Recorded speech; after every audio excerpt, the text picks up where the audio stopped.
अब आपको बताते हैं, उत्तर प्रदेश में ठंड का 3rd डिग्री टॉर्चर जारी है।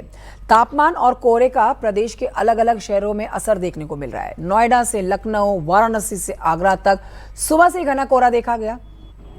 घने कोहरे की वजह से देखिए रेल, हवाई और सड़क यातायात प्रभावित है। ठंड बढ़ने के साथ ही आम जनजीवन बुरी तरह से प्रभावित है। मौसम विभाग के अनुसार पूर्वी यूपी के साथ पश्चिमी यूपी के ज्यादातर शहरों में घना कोहरा छाया रहेगा। मौसम विभाग ने 40 से ज्यादा शहरों के लिए ऑरेंज अलर्ट जारी किया है। वहीं 20 जिलों में मध्यम कोहरा छाया रहने का अनुमान है। कोहरे के कारण यूपी में वाहनों की रफ्तार पर भी ब्रेक लगी है।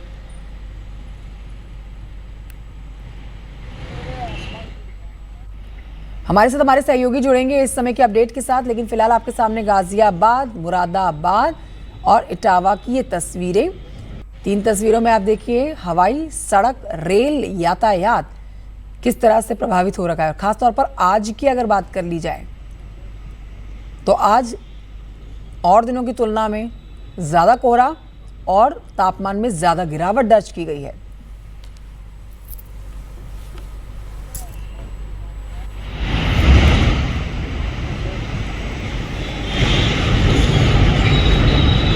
नोएडा से हमारे साथ हिमांशु शुक्ला हैं,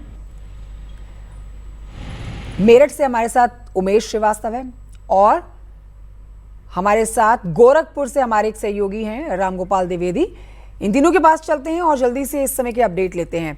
रामगोपाल, आपके पास आ जाती हूँ। गोरखपुर से लाइव हमारे साथ आप मौजूद हैं। सुबह मुख्यमंत्री योगी आदित्यनाथ भी कड़ाके की ठंड में जनता दर्शन कर रहे थे और समस्याएं उन्होंने क्षेत्रवासियों की सुनी है, लेकिन इस समय का अपडेट आपसे लेना चाहेंगे। इस समय मौसम कैसा है? सुबह जो घना कोहरा था क्या वो छट गया है और ठंड से किस तरह से गोरखपुर वासी परेशान है? रामगोपाल।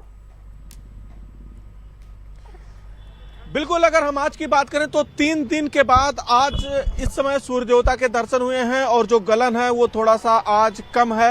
मुख्यमंत्री योगी आदित्यनाथ चूंकि गोरखपुर में मौजूद हैं और कल शाम को उन्होंने लोगों से अपील भी की थी कि अगर बहुत जरूरी ना हो तो घर से बाहर ना निकलें, गाड़ी जो सड़क पे लेके चलते हैं उसको ना चलाएं, स्पीड को कम रखें। इसको लेकर मुख्यमंत्री ने बाकायदा कल जो है लोगों से अपील की थी। उसके बाद आज सुबह जब वो जनता दरबार लगाते हैं तो इस कड़ाके की ठंड में भी बड़ी संख्या में लोग पहुंचते हैं और उसमें भी एक महिला जब पहुंच जाती है, एजेंटों के बारे में कहती है कि परिवार से ठगी करके एजेंट बाहर भेजती हैं, तो उस पर भी सख्त कार्रवाई के निर्देश मुख्यमंत्री देते हैं। ठंड की अगर हम बात करें तो आज लोगों को कुछ राहत है, लेकिन गोरखपुर में रेड अलर्ट है। आज तो 3 दिन बाद दर्शन हो गए सूर्य देवता के। हाँ, आज धूप निकली है और धूप निकलने की वजह से थोड़ी राहत जरूर मिली है। पिछले 3 दिनों से जिस तरह से ठंडक थी, जनजीवन एक तरह से अस्त व्यस्त हो गया था, लोग घरों में डूबके रहते थे, सड़कों पर सन्नाटा पसर गया था, लेकिन निश्चित तौर पर आज थोड़ी राहत मिली है।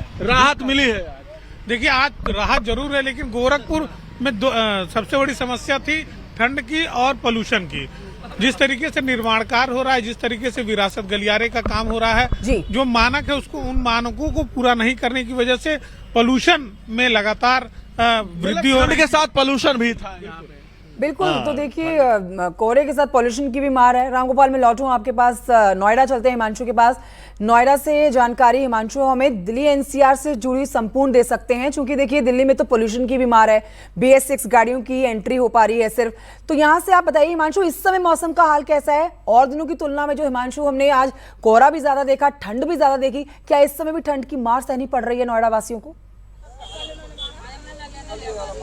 बिल्कुल कंचन, देखिए आपको बता दें, दरअसल में आज दिल्ली एनसीआर में अगर बात करें तो सबसे प्रदूषित जो है वो नोएडा रहा है। नोएडा का AQI डार्क रेड जोन यानी 406 का है और साथ ही आपको बता दें आज कड़ाके की ठंड भी है, स्मॉग भी है, फॉग भी, यानी ट्रिपल अटैक है। और आपको सीधी तस्वीरें दिखाएंगे कि यहाँ पर देखिए, आप तस्वीरों में देख सकते हैं लोग अलाव तापते हुए दिखाई दे रहे हैं। दरअसल में प्रदूषण का ग्राफ तो बड़ा ही है और आज गलन भी है और तापमान में भी गिरावट दर्ज की गई है। तापमान की अगर बात करें तो करीब करीब न्यूनतम तापमान 10 डिग्री और अधिकतम तापमान 16 से 17 डिग्री रहने का अनुमान है। फिलहाल दिल्ली एनसीआर में 2 दिनों के लिए IMD की तरफ से येलो नोटिस भी जारी किया गया है और जो ठंड है उसकी दस्तक के साथ यहाँ पर लोग अब गर्माहट लेने के लिए अलाव के नजदीक बैठे। क्या नाम है भाई साहब? सौरभ नागर जी। सौरभ जी, ये बताइए, आप अलाव के पास बैठे, थोड़ी राहत लग रही है? राहत लग रही है जो बहुत ज्यादा, बाइक पर राहत नहीं है। बाइक पे नहीं है आज ठंड है आम दिनों के मुकाबले आज 2 दिन से, कल भी, आज भी बढ़ी है, कल भी बढ़ी थी। ओस पड़ रही है आतन पे, ठंड ज्यादा है, नोक चल रही है, धुंध ज्यादा हो रही है, बाइकन पे कुछ दिख न रहे हो। बाइक चलाने रोड पर कठिनाई का सामना ज्यादा करना पड़ रहा है जी आजकल। परेशानी भी हो रही है यानी। परेशानी ज्यादा हो रही है जी। आप क्या कहना चाहेंगे? आज ठंड बहुत है भाई साहब। ठंड बहुत है, हाँ बहुत ज्यादा नोएडा में ठंड पड़ रही है भैया, अलाउ ताप रहे हैं जी। और ठंड में बहुत दिक्कत आ रही है। तो जाहिर तौर पे देखिए कंचन, तमाम लोग हैं यहाँ पर बैठे हुए हैं जो भी इस रास्ते से निकल रहा है, अलाव देख कर रुक रहा है और अलाव के साथ ही यहाँ पर एक आम आदमी राहत लेने के लिए, शरीर को थोड़ा गर्म करने के लिए जरूर रुक रहे हैं। और ये तमाम लोग हैं जो बाइक से अपने डेस्टिनेशन को जा रहे हैं, कार से जा रहे हैं, अपनी फैक्ट्रीज जा रहे हैं, तमाम लोग हैं। और ठंड चूंकि आज कड़ाके की पड़ रही है और तापमान में भी गिरावट दर्ज की गई है। ठंड है और देखिए मौसम विभाग ने भी साफ कर दिया है यहाँ पर हिमांशु के आने वाले कुछ और दिन ठंड में यूं ही रहेगी और कोहरे से भी परेशानी झेलनी पड़ सकती है। मेरठ चलते हैं, उमेश श्रीवास्तव से ले लेते हैं जानकारी। उमेश, रेल, हवाई, सड़क तीनों यातायात इस प्रचंड ठंड और कोहरे की मार झेल रहा है। मेरठ से क्या अपडेट आप हमारे दर्शकों को देंगे? इस समय मौसम का हाल कैसा है?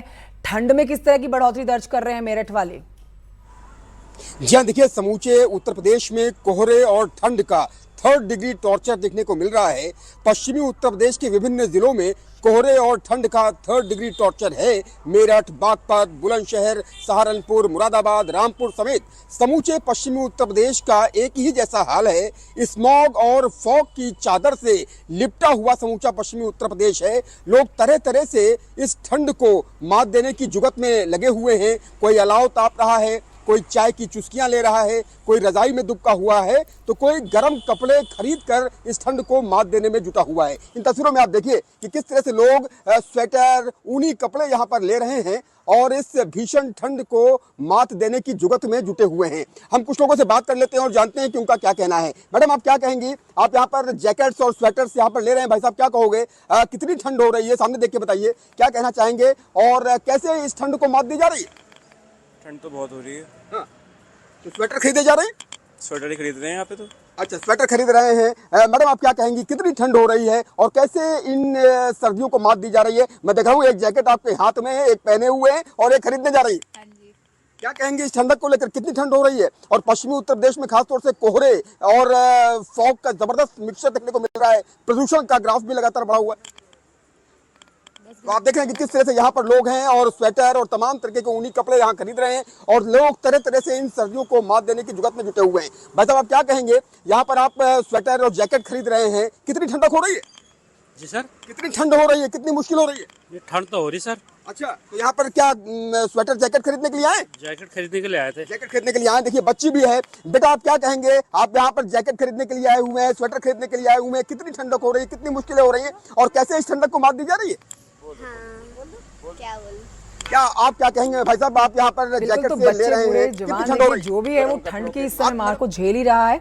उमेश, मैं लौटूं आपके पास, आगरा चलते हैं। हमारे साथ शिव कुमार भी यहाँ से मौजूद है लाइव, उनसे ले लेते हैं जानकारी। शिव कुमार, देखिए ताज नगरी आगरा भी ठंड से और कोहरे की मार से अछूता नहीं है। पिछले कुछ दिनों तो हमने पहले देखा ताजमहल का दीदार ही नहीं हो पा रहा था, कोहरे की चादर में ताजमहल ही पूरा का पूरा लिपटा हुआ नजर आ रहा था। आज क्या स्थिति है? ठंड में किस तरह से बढ़ोतरी देखी जा रही है?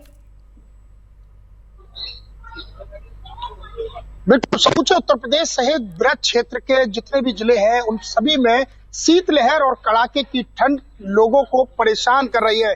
ताजमहल की बात की जाए तो सफेद धुंध, जो कोहरे की मोटी चादर ने ताजमहल को भी अपनी आगोश में ले लिया और जो वहां पर पर्यटक पहुंच रहे हैं उनको भी मायूस होकर लौटना पड़ रहा है, क्योंकि कोहरे की वजह से ताजमहल धुंधला नजर आ रहा है। इस सर्दी को मात देने के लिए लोग अनेकों प्रकार के उपाय कर रहे हैं। हमारे साथ कुछ लोग हैं बात करने के लिए, इनसे बात कर लेते हैं। अच्छा, सर्दी कितनी है, भयंकर है, किस तरीके से बचाव कर रहे हैं? सर्दी तो टेम्परेचर बहुत था। जब मैं ऑफिस के लिए आया तब भी बहुत परेशानी जम गए।